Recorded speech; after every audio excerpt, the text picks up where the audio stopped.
заговорить пора, пора.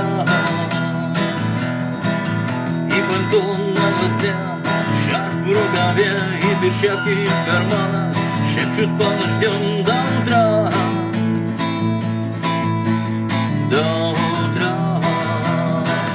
Но странный стук зовет на руку. Может сердце, а может сударь. И когда я обернусь на пороге, я скажу одно лишь слово: верь.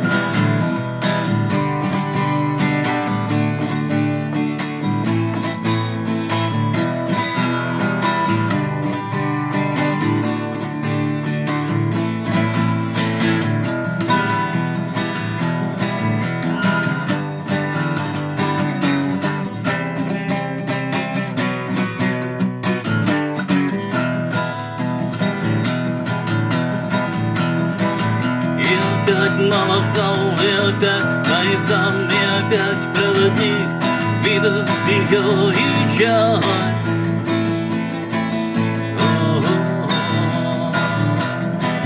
И опять не уснуть, и опять под грохот мы прослышим слова: прощай,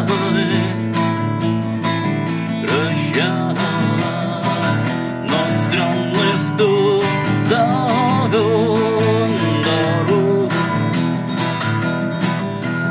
Может сердце